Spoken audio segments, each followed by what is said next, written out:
The Exodus of the Forgotten. The prisoners of Vargor 9 had long since accepted their fate. Located in the farthest reaches of the galaxy, the planet was nothing more than a cold, barren wasteland. There was no sun here, just a constant swirling, massive storm clouds that blotted out any semblance of light. The atmosphere was toxic, and the surface was a mix of jagged rocks and barren, frozen soil. Vargor 9 wasn't meant to be a prison. It was a final resting place, the criminals sent. Here were the worst of the worst, those who had committed unforgivable crimes in the eyes of the galaxy. Sentenced to die alone with no chance of escape or rescue, they had been left to rot. Earth had abandoned them, its government wanting nothing to do with the outcasts it once called its own.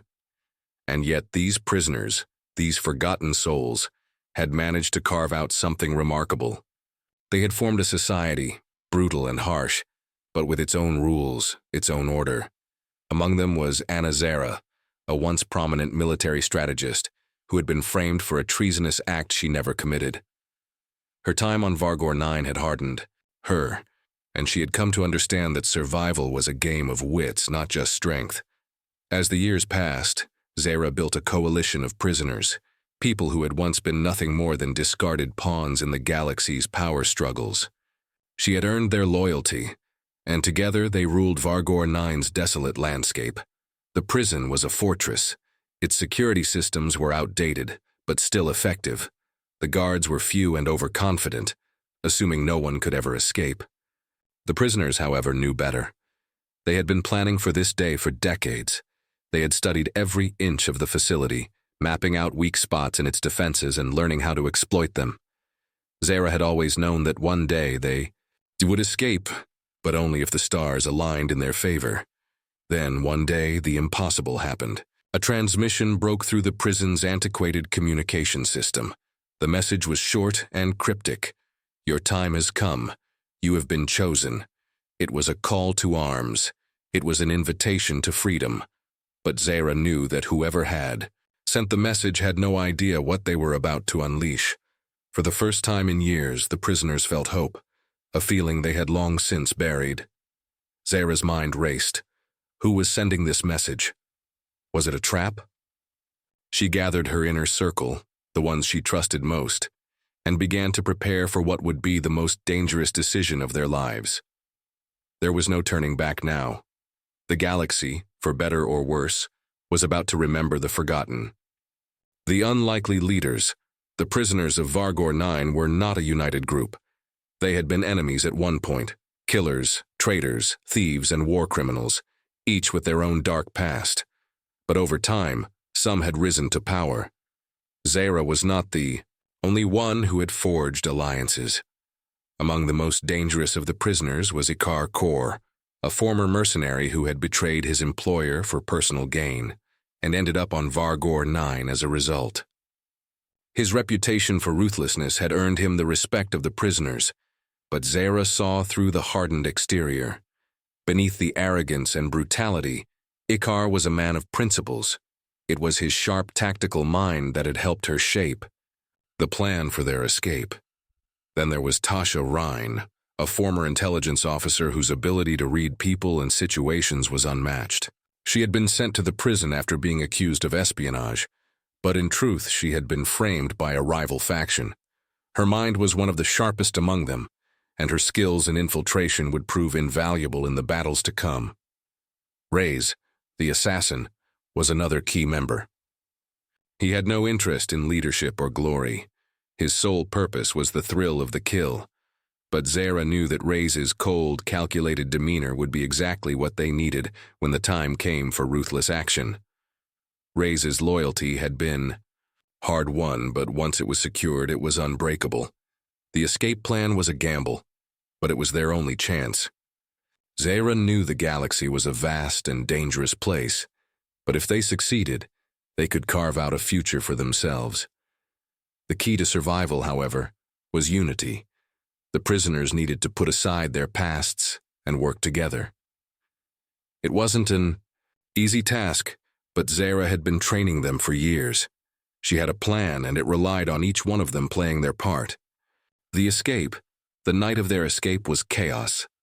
The prison was not built for a large-scale rebellion. It was meant to contain the worst offenders, to bury them far from civilization. The guards were overconfident, complacent. They believed the prisoners were no more than animals, incapable of forming a real resistance.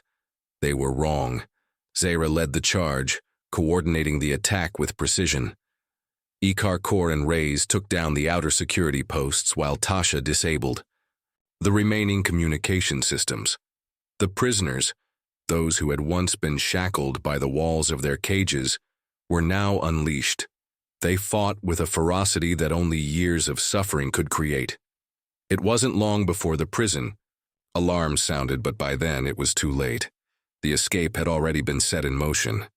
As the prisoners fought their way to the landing bay, Zara and her team took control of a transport ship, a vessel left behind by a previous failed escape attempt.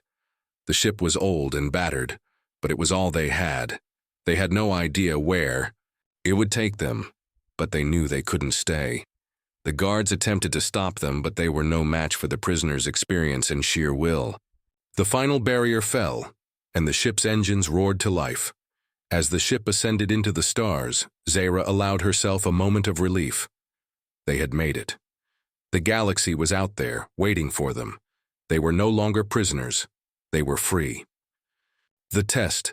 The ship arrived at a massive station orbiting a dying star, a neutral zone located at the heart of the Galactic Council's territory. The station was a hub of military strategy, and when Zara and her team were escorted into its command center, they saw faces from every corner of the galaxy, aliens of all shapes and sizes, humans, and even a few androids. The Galactic Council had summoned them for one reason. They needed them. The Cyric Dominion, a brutal and expansionist empire, had begun a campaign of conquest, threatening to wipe out entire star systems. The Council, a fragile alliance of species, was desperate for soldiers, and they had chosen Zara's team, the Forgotten Prisoners, to join the fight. But there was a catch. Before they could officially be inducted into the Council's military, they had to prove themselves worthy.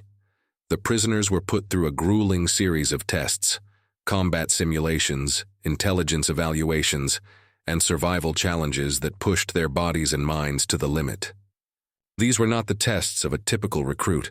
They were designed to break even the toughest individuals. Zara's team struggled. Their backgrounds, full of betrayals, lies, and broken trust, made it difficult for them to work as a cohesive unit. There were moments of doubt, moments when it seemed like they might fail, but each time Zara stepped in, her leadership unshaken. Slowly, the team began to come together, learning to trust each other, to rely on each other's strengths. By the time the final test arrived, they were a force to be reckoned with. The War Begins Zara's team was ready. Their first mission was to infiltrate a heavily fortified Cyric base on a distant moon, where the Dominion was developing a new weapon, one that could decimate entire star systems. The mission was dangerous, perhaps even suicidal, but failure was not an option. The team infiltrated the base using their unique skills to avoid detection and disable key systems. They fought through waves of Cyric soldiers, each battle more intense than the last. As they reached the heart of the base, they discovered the weapon, a massive energy cannon capable of destroying entire planets. But the discovery came at a cost. Reyes, the assassin, was critically wounded in the final battle. It was a brutal confrontation, and though they succeeded in disabling the weapon, Reyes paid the price. His death fueled the team's anger and determination. The Cyric Dominion had just met their match. The legacy of the Forgotten, the war against the Cyric Dominion, raged on. Zara's team became a symbol of hope across the galaxy. They were the Forgotten Prisoners, the outcasts who had risen from nothing to become the galaxy's deadliest warriors. Each mission they completed, each victory they achieved, brought them closer to the final showdown with the Dominion. As the team approached the heart of the Cyric Empire, they knew that the battle ahead would be their toughest yet. But they were no longer just prisoners, they were heroes. They had earned their place in the galaxy, and they would stop at nothing to see the Cyric brought to their knees. In the end, Zara's final message to the galaxy was simple. We were forgotten, but we will never be erased. The galaxy would remember them as the heroes who saved it from annihilation. The legacy of Earth's forgotten prisoners had become the galaxy's greatest hope.